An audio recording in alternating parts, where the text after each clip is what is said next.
rượu không lông thật rồi rồi rồi rồi rồi khai đấy mẹ cái vang nó một lần như này kia luôn đó ẩm thật ra này sao đây này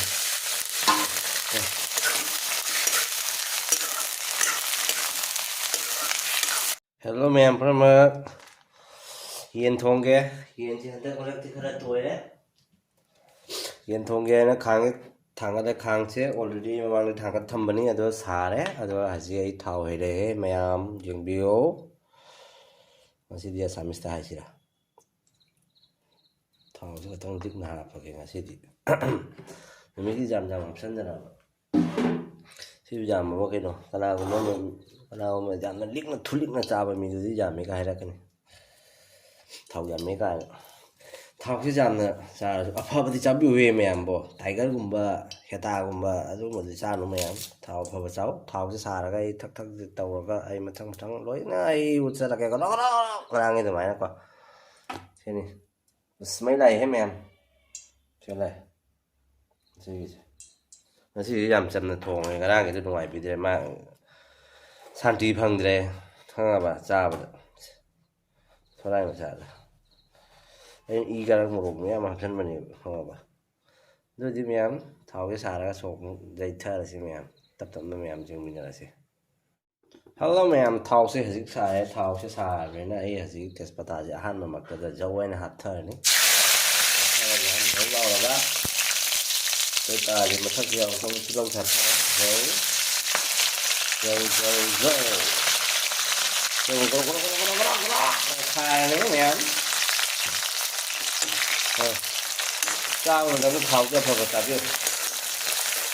không có ra đâu mà đua thì phục sôi được mẹ thằng đi đã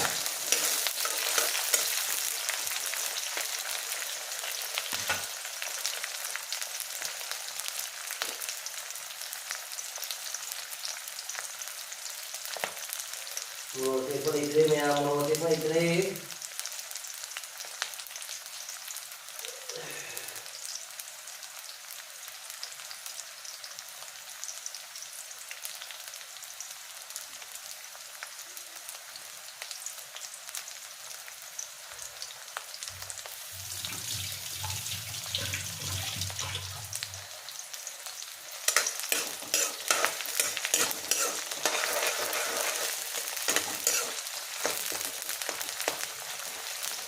em mua rác thế này sủi đang hấp sao là cái mém dưới một lên băng dưới mà em hắn ta kia xa thì rất tuổi đấy lên băng nó một lần như này kia luôn đó ẩm thật ra cái sao đây này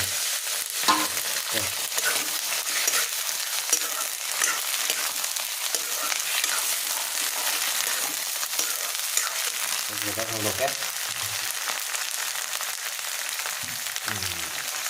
rồi seven set lấy rồi thả ra bên đấy cả đến bên hình cái thả ra cái tất cả nắm lạc nó thì như ngay chứ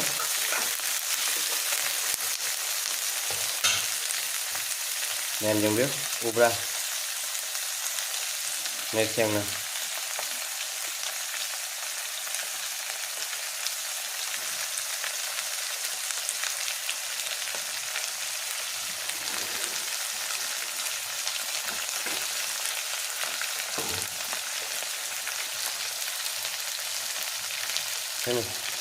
mẹ mà thật ra máy đang ngon vậy thì ra thôi nhé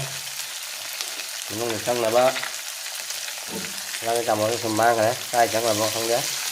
mình sẽ làm là hạt đấy anh ấy là hạt cái đó không là cái đó thì là ba đây không là xin em có là xin thì nó từng giờ cái này rồi có là xin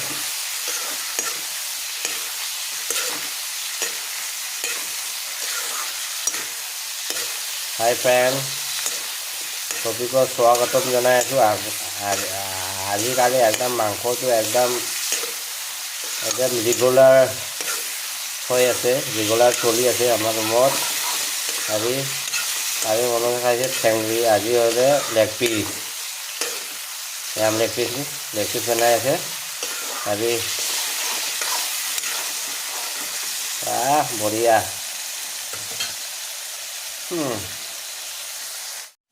friend এই 5 minute কাৰণে ঢাকনা লগাইছে ngasi miyam asami su khara maitirong su khara tawra ngang ya asami se phana heitia du su ngang ga heina ba na khona jari mi miyam dong ga bi ga no miyam thak mo যে 5 minute হৈছে 5 minute হৈছে এটা খুলি আছো 1 2 3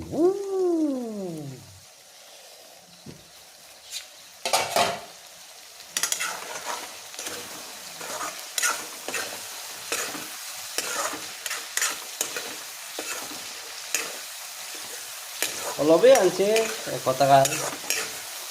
বেছি নহয় মাংসটো বহুত দাম কিলো ইয়াতে 300 টাকা বোলে লখৰা ঠাইতে হ'লে 200 কিমান 60 হৈছে বহুত কম হৈছে কিন্তু ইয়াতে গাঁও এৰিয়া হয় না সেইকাৰণে মাংসটো বহুত দাম এতিয়া মই নহৰু আদা ঠক মাৰা বস্তুটো মই দালিতে পেষ্ট কৰা বস্তুটো ঠিক আছে মিচিঙো কৰা নাই কিন্তু দাণ্ডা দি ঠক মাৰি দিছে আমাৰ ভাষাটো আমাৰ লেংগুৱেজটো একদম সোৱাদ আমার অসমীয়া খুব ভালো হলে লাইক করো শেয়ার করো সাবস্ক্রাইব করো ঠিক আছে বঢ়িয়া বঢ়িয়া বঢ়িয়া হ'ব রে তাৰ স্মেলটো একদম বঢ়িয়া হৈছে খুশবু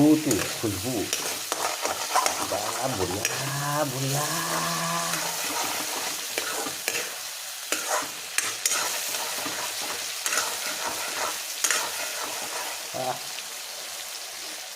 Sidi bhajang hauduri, khudi ki khaiba yauduri, aro 5 minute karane. Nose,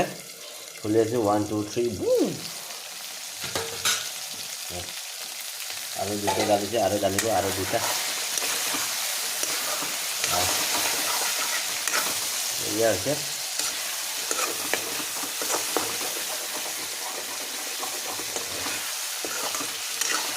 একদম ৰঙা কৰি ফ্ৰাই কৰিব তাৰপিছত বিলাহী ডালিব মছলা ডালিব শৰ্মা কুকিং আমাৰ অসমীয়া ভাষাটো ভাল হ'লে লাইক কৰোঁ নাকি বঢ়িয়া বঢ়িয়া মই বহুত শিকি আছোঁ কমেন্ট কৰি জনাই দিও এই জায়গাত ভুল হৈছে এই জায়গাত ভুল হৈছে নাকি ও ওয়াও আৰু 2-3 মিনিট কাৰণে হাই ফ্ৰেন্ড আৰু 2-3 মিনিট হৈছে খেলিছে ওয়াও কি হালত হৈছে এই ভিতৰত একদম লাগিছে তলতে অকণমান লাগলে একো নহয়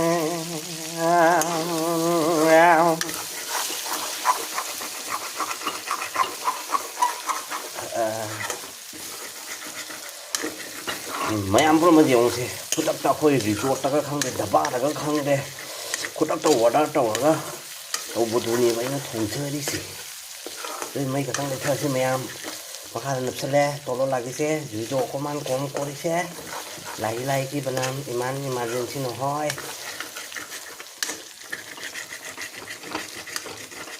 daba style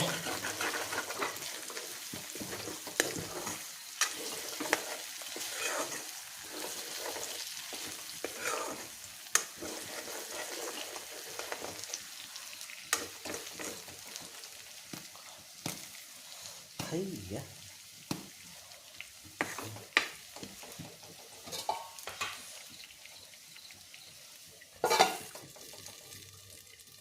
Misalnya 2-3 menit karena ini 2-3 menit tok saja.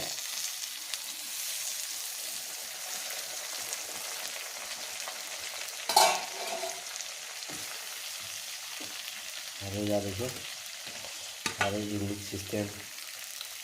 Itu আমার মণিপুৰী ভাষাৰ লম্বা বলে কয় এইটো ইউনিক সিস্টেম ইউনিক ষ্টাইলত বনাইছে এইটা এইটো ডালিলে আৰু বিৰাট টেষ্টি ইউনিক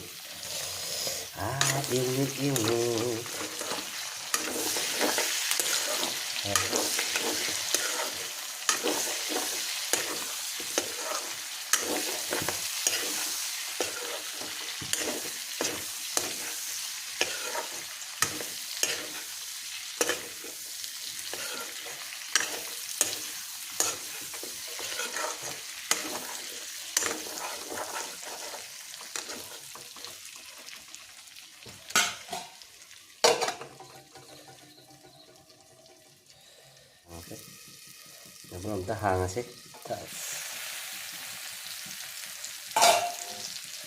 ꯐꯥꯏꯔꯁꯤ अमर बखा को ऐसे मणिपुरी बखा हांगासी का मतलब है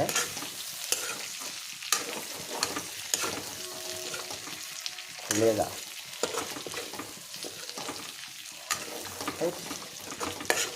ऐसी भैया मुझे तो हो रहा है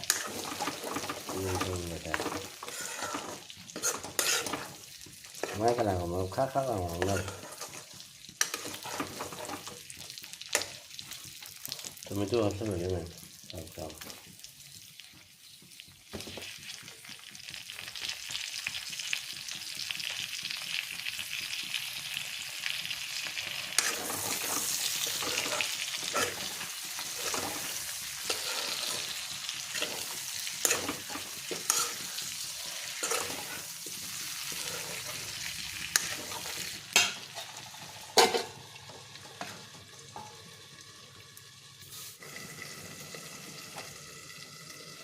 Emang hangat sih? Không sao là trong cái đâu tới già đó, khai ra cả đấy, mình sẽ xem đầu đây mà xây ra thì là bài san thòng đây vậy trời, wow, cái sao thì hay chứ,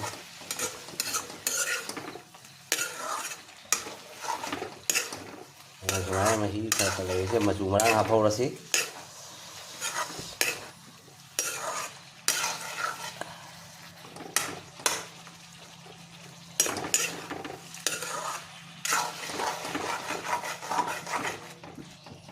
Hayya hayya hayya ya masuk apa ni masuk tu wajang lah ha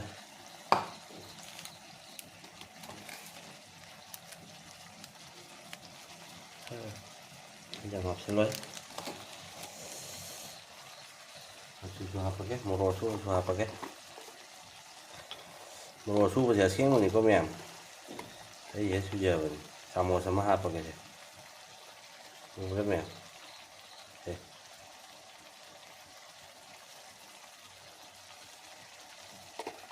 Tengah apa? Habis ada kan?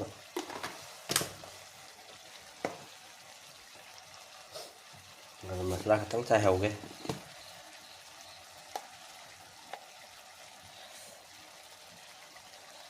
Kalau pada mau apa nih?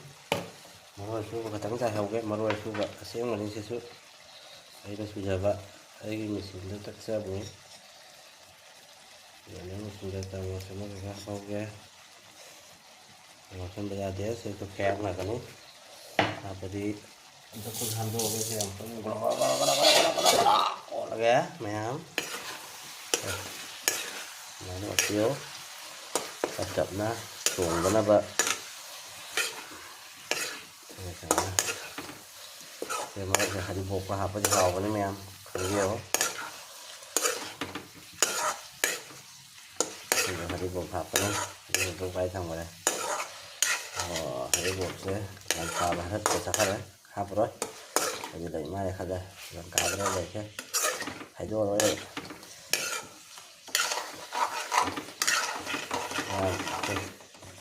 đây là cho cục xanh đi xế mày ấm thì tận ra xí ra ini yang menjawab masalah yang apa? Sekarang mau film dulu guys ya, 1, 2, 3. Nah ini dah. Yang masuk siapa jalan apa? Dalam kutung ngasih kutung di mana aja nih?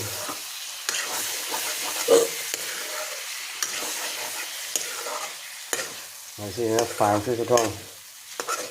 Dan dabai style dah thong ini.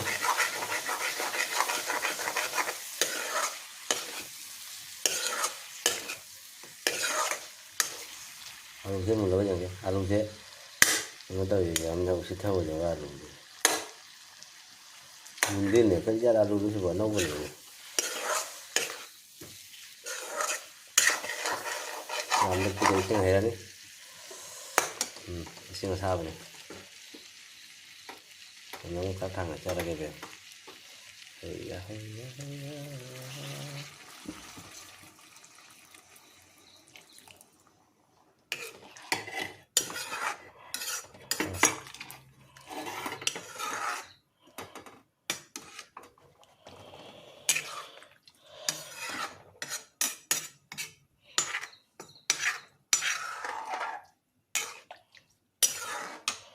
matanga ha among yin sa matang ko ha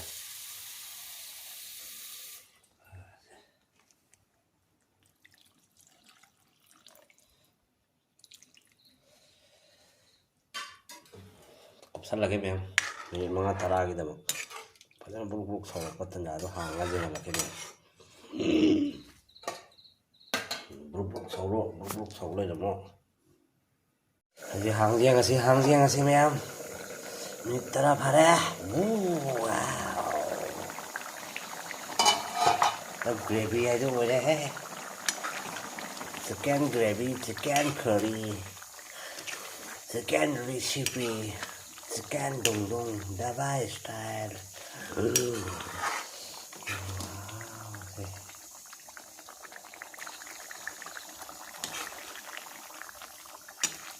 mày khua cả đấy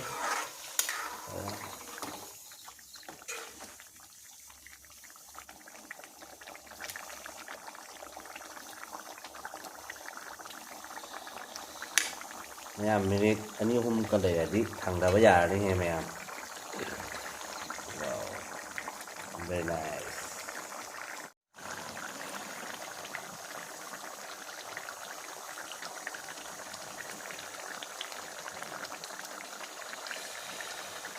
mày em lôi xe lé lôi tờ đi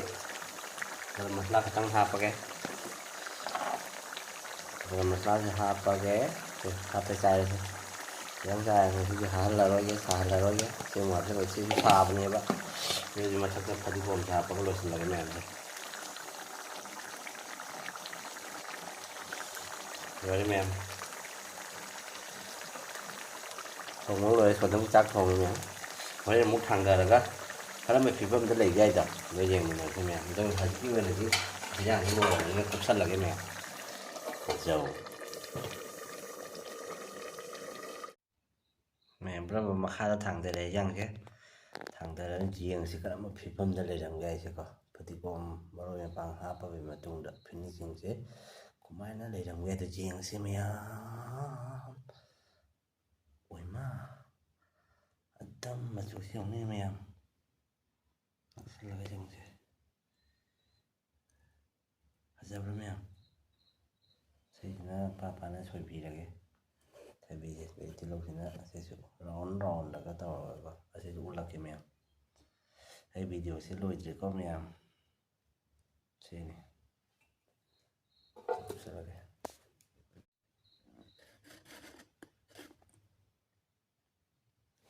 nó khai chân là cái mèo cái phím đấy u ra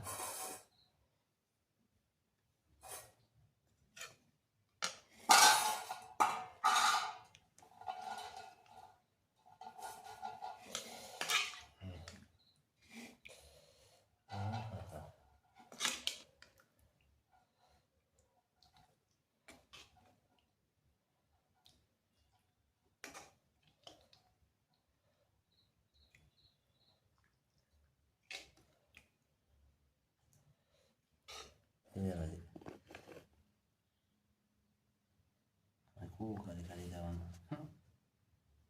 mấy cái nó sẽ lôi đấy hey là gusto एक दिन जाम साबो जाबो पारे ना बितो পারে चल एक दिन मैं ब्लॉग একদম বা বেতর বস্তু ফার্নিচার পুলা मैं मैं किसे फिनिशिंग लगे जाऊं को लास्ट में को फटी को वहां पे तिरो वहां पे मैं आम के दम फजा भाई दम मोरनी का तौथार को